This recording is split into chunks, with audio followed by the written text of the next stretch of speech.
বিশ্ব স্বাস্থ্য সংস্থা WHO 2023 সালের বৈশ্বিক কলেরার প্রতিবেদন প্রকাশ করেছে। বুধবার প্রকাশিত প্রতিবেদনে বলা হয়েছে 2022 সালের তুলনায় 2023 সালে বিশ্বজুড়ে কলেরায় আক্রান্ত রোগীর সংখ্যা 13% বেশি। এছাড়া কলেরায় মৃত্যুর সংখ্যা 71% বেড়েছে।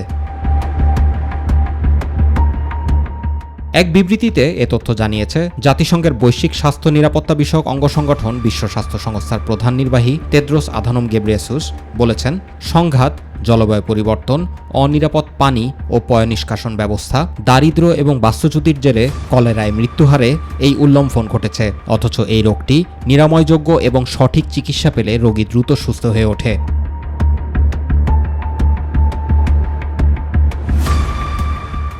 অত্যন্ত সংক্রামক এবং প্রাণঘাতী রোগ কলেরার জন্য দায়ী ভিব্রিও কলেরিয়া নামের এক প্রকার ব্যাকটেরিয়া। দূষিত পানির মাধ্যমে এই রোগটি ছড়ায়। একসময় এই রোগটির প্রাদুর্ভাবে ভারতবর্ষে গ্রামের পর গ্রাম উজাড় হয়ে যেত।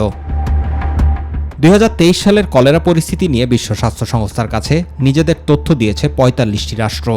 যেসব তথ্যের ভিত্তিতে একটি প্রতিবেদন প্রস্তুত করেছে WHO, যেখানে বলা হয়েছে গত বছর আফ্রিকার দেশগুলোতে কলেরা সংক্রমণের হার বৃদ্ধি পেয়েছে শতকরা হিসেবে 125%। তবে একই সময় মধ্যপ্রাচ্য ও এশিয়ায় এই রোগের প্রাদুর্ভাব কমেছে 32%। তবে প্রতি বছরই বাড়ছে কলেরার মৃত্যুর সংখ্যা।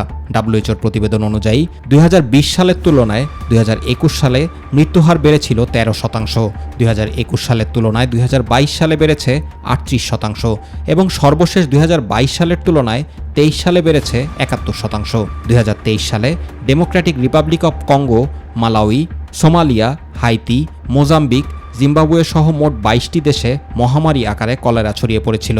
এখন পর্যন্ত এই পরিস্থিতির তেমন উন্নতি ঘটেনি বলে উল্লেখ করা হয়েছে WHOর প্রতিবেদনে। কলেরা প্রতিরোধের জন্য টিকা রয়েছে, তবে বিশ্বের মাত্র একটি কোম্পানি সেই টিকার উৎপাদন করে। ফলে একদিকে এই টিকার দাম যেমন বেশি, তেমনি যোগানো অপ্রতুল। তাই টিকার ঘাটতি মেটাতে অন্যান্য কোম্পানিকেও এ খাতে এগিয়ে আসার আহ্বান জানিয়েছে WHO। Zubair Rahman, My TV news.